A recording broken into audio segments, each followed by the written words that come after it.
বিশ্বনবী মসজিদে নববীতে জুমার খুতবা দিচ্ছেন, হঠাৎ হাসান আর হুসাইন লাল দুইটা জামা পরে কাতারের মধ্যে দৌড়াদৌড়ি শুরু করলেন। বিশ্বনবী খুতবা থামিয়ে দিলেন। মিম্বার থেকে নেমে হাসান হুসাইনকে দুই হাতে টানতে টানতে মিম্বারের উপরে নিয়ে আসলেন, যাতে মুসল্লিদের ডিস্টার্ব না হয়ে যায়। হাসানকে ডান হাতে ধরে, হুসাইনকে বা হাতে ধরে বাকি খুতবাটা বিশ্বনবী তখন শেষ করলেন। ছোট বাচ্চাদের এরকম দৌড়াদৌড়ি আছে না নাই? রাজা মেয়ারও আছে। ছোট বাচ্চাদেরকে মসজিদে ঢুকতে দেন তো না বের করে দেন? বের করে দেয়। সর্বনাশ, বাচ্চাদেরকে মসজিদ থেকে বের করবেন না, কখনোই বের করবেন না। তুরস্কের বিভিন্ন মসজিদে বড় বড় ফেস্টুন দিয়ে লেখা থাকে, তারাবির নামাজে, জামাতের নামাজে মুরব্বীরা যখন সামনে নামাজ পড়বে, পিছন থেকে যদি ছোট বাচ্চাদের চিল্লা চিল্লি আর কিচির মিচির শব্দ শুনতে না পাওয়া যায়, তাহলে ভবিষ্যৎ প্রজন্ম নিয়ে আপনারা চিন্তিত থাকুন। পিছনে যদি বাচ্চাদের হই হুল্লোড় না থাকে, চিল্লা ফাল্লা না থাকে, তার মানে নেক্সট জেনারেশন এগুলো মুসল্লি হবে না, এগুলো হবে ডাকাত। এজন্য এরা বিভিন্ন প্রজেক্ট চালু করেছে। 40 দিন টানা ফজরের নামাজ যে ছোট বাচ্চারা মসজিদে এসে পড়বে, ওই প্রজেক্টের আওতা থেকে একটা করে সাইকেল দিয়ে দেওয়া হচ্ছে। সুবহানাল্লাহ কইবেন না?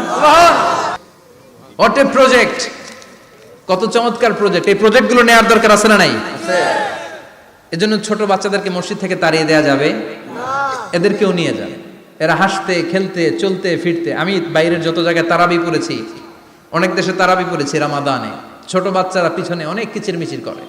হঠাৎ অ্যানাউন্সমেন্ট দেয়, বাবা মারা ছেলে মেয়েদেরকে শান্ত করেন। কিছুক্ষণ শান্ত, 2 রাকাত পরে আবার চিল্লাচিল্লি। আছে না নাই? আছে।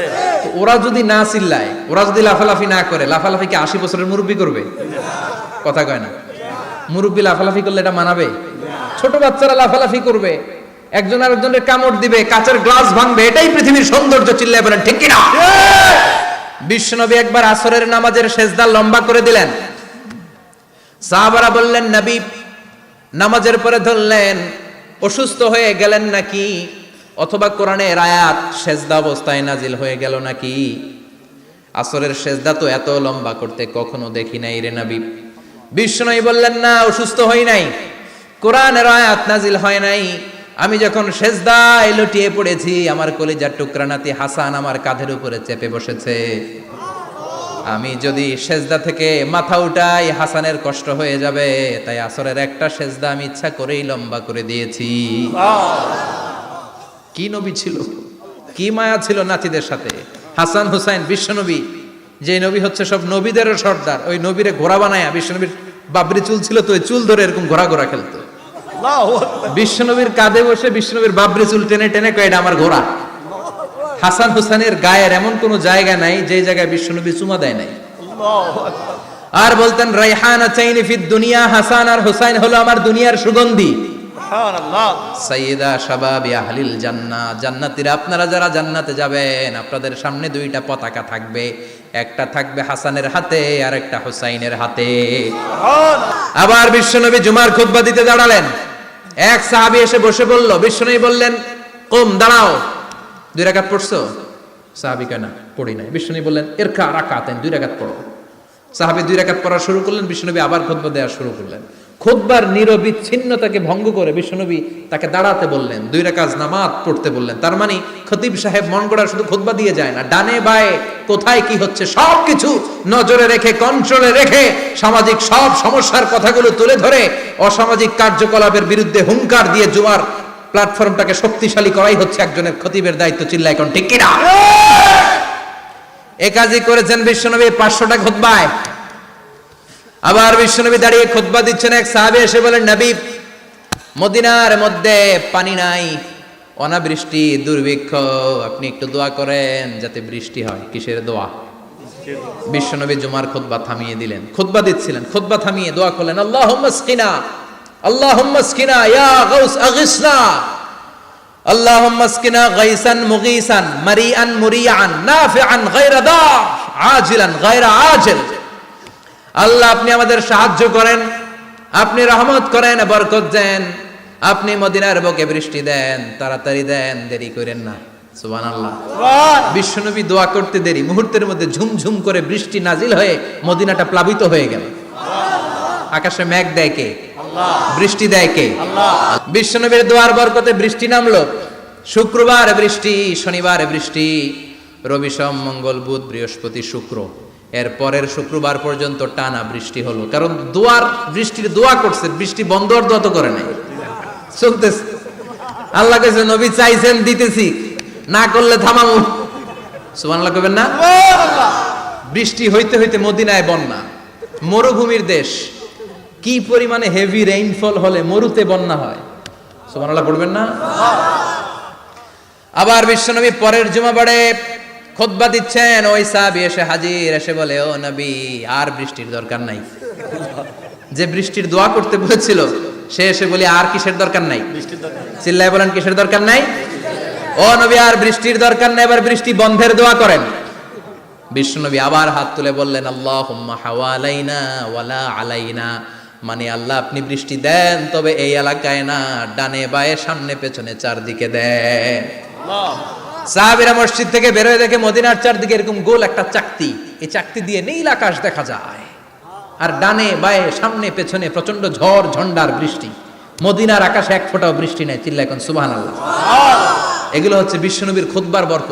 500টা খুতবা দিয়েছেন, এজন্য খতিব সাহেবরা ভালো করে খুতবা দেওয়ার দরকার আছে না নাই? আল্লাহ বললেন, ইদা নুদিয়া লিস-সালাতি মিন ইয়াউমিল জুমআতি ফাসআউ ইলা যিকিরিল্লাহি ওয়া যারুল বাই। জুমার আযান যখন হয়ে যায়, জুমার নামাজ পড়তে যাও, বেচা কেনা বন্ধ করে দাও। কার কথা? আল্লাহর। Close the shop, shut down the shop, close the market. Market বন্ধ, দোকানের শাটার নামাও, ক্যাশ বক্সে তালা ঝুলাও, ব্যবসা প্রতিষ্ঠান মার্কেট সবগুলো বন্ধ করে একজনের জিকিরের দিকে ছোটবা। তিনি কে? অল্প 1-1.5 ঘন্টার জন্য যদি ব্যবসা বন্ধ রাখেন, পরে যখন আবার দোকান খুলবেন জুমার বরকতে ব্যবসা বাড়িয়ে দিতে পারে কে? এরপর আল্লাহ বললেন, ফাইদা কুদিয়াতিস সালাতু ফান্তাশিরু ফিল আরদি ওয়াবতাগু মিন ফাদলিল্লাহ ওয়াযকুরুল্লাহা কাসীরান লাআল্লাকুম তুফলিহুন। যখন নামাজ শেষ হয়ে যায়, ফাইদা কুদিয়াতিস সালাতু ফান্তাশিরু ফিল আরদ, জুমার নামাজ যখন শেষ হয়ে যায়, জামাতের নামাজগুলো যখন শেষ হয়ে যায়, ফান্তাশিরু ফিল আরদ, জমিনে ছড়িয়ে যাও, ওয়াবতাগু মিন ফাদলিল্লাহ, আল্লাহর কাছ থেকে ফদল তালাশ করো, মানে রিজিক তালাশ করো। কার কথা? আল্লাহ। নামাজ শেষ মসজিদে থাকবেন? কই যাবেন? কথা কন, জোরে কন। নামাজের সময় ঢুকবেন কই? নামাজ শেষে যাইবেন কই? আবার বলেন, আজান হলে ঢুকবেন কই? আজান শেষ, নামাজ শেষ, যাবেন কই? কুদিয়াতিস সালাহ ফান্তাশিরু ফিল আরদ। এটা হচ্ছে ইসলামের বিধান। মসজিদে গোল হয়ে বসে থাকার কোনো বিধান নাই। শুধু মুরব্বী যারা, কাজ নাই, ফ্যামিলিরে দেওয়ার কিছু নাই, অবসর সময়, অঢেল সময় মসজিদে বসে তেলাওয়াত করেন, জিকির করেন, সমস্যা নাই। কিন্তু যুবক যারা, নামাজের পরে সমাজকে উপহার দিবা, রাষ্ট্রকে অনেক কিছু উপহার দেওয়ার আছে, তোমার ফ্যামিলির প্রতি অনেক দায়িত্ব আছে, কর্মক্ষম কেউ নামাজের পরে মসজিদে অলস সময় কাটানো যাবে না। বিধানটা কার? ওমর ফারুক মসজিদে নববীর ইমাম, জোহরের নামাজের ইমামতি করলেন, বের হয়ে আসলেন, দেখেন মসজিদের বারান্দায় ইয়ামান থেকে আসা কিছু লোক গোল হয়ে বসে বসে জিকির করে। কি করে? মনোযোগ নাই? কি করে? জিকির করে। উনি চলে গেলেন, আসরের সময় আবার ইমামতিতে আসলেন, আসরের সালাত পড়িয়ে চলে যাচ্ছেন, আবার দেখে গোল হয়ে জিকির করে ওই দল। মাগরিবের নামাজে ইমামতি করলেন, চলে যাওয়ার সময় দেখে সবাই যায়, এরা যায় না, গোল হয়ে বসে বসে জিকির করে আর তাসবিহ পড়ে। এবার ওমরে ফারুক বললেন, আসসালামু আলাইকুম। সবাই বলে, ওয়ালাইকুম আসসালাম। মান আনতুম, তোমরা কারা? কয়, নাহনু আল মুতাওয়াক্কিলুনা আলাল্লাহ, আমরা আল্লাহর উপর তাওয়াক্কুল করছি। তো তাওয়াক্কুল করে যে বসে আছো, তোমাদের ফ্যামিলি নাই, ছেলে মেয়ে নাই, দায় দায়িত্ব নাই, সমাজকে উপহার দেওয়ার মতো কিছু নাই, আর তোমরা যে বসে আছো 3টা বেলা খাইলা কোত্থেকে? না, রোজাদার। ইয়ামানি লোকগুলো বলে, না রোজা রাখি নাই, খাইছি। ওমর বলল, বড় আল্লাহর ওলি খানা করতে আইছে। আমাদের জিকির আর বুজুর্গি দেখে আশেপাশের লোকজন খানা দিয়া গেছে। ওমরে ফারুক বলে, তাইলে তো তোমরা মিথ্যাবাদী, তোমরা মুতাওয়াক্কিলুনা আলাল্লাহ নও, তোমরা আল্লাহর উপর তাওয়াক্কুল করনি, তোমরা হচ্ছে আল মুতাওয়াক্কিলুনা বা'দুকুম বা'দা, একে অপরের উপর নির্ভরশীল। যারা খানা দিয়ে যায় এদের উপর তোমরা নির্ভরশীল। তোমরা জিকির করার তাকায় থাকো, বাটি আসে কোন দিক দিয়া, খাবারের প্লেট আসে কোন দিক দিয়া, জোরে কোন ঠিক কিনা? আল্লাহর উপর তাওয়াক্কুল এটা নয়। আনতুমুল মুতাওয়াকিলুন বা'দুকুম বা'দা, এখনই মসজিদ থেকে বের হয়ে যা। এরপরে কোনদিন নামাজের পর গোল হয়ে বসে থাকতে দেখলে পিটায়া মসজিদ থেকে তাড়াবো। এটা হচ্ছে ইসলামের বিধান। চিল্লা এখন ঠিক কিনা? ফান্তাশিরু ফিল আরদ। নামাজের পরে কৃষক চলে যাবে মাঠে, ব্যবসায়ী চলে যাবে শপিং মলে, মেম্বার অফ দ্য পার্লামেন্ট চলে যাবে সংসদে, সেনা সদস্যরা ঢুকে যাবে ক্যান্টনমেন্টে। চিল্লা এখন ঠিক কিনা? যার যেইখানে দায়িত্ব পালন করার জন্য ছোট, মসজিদে বসে থাকা যাবে?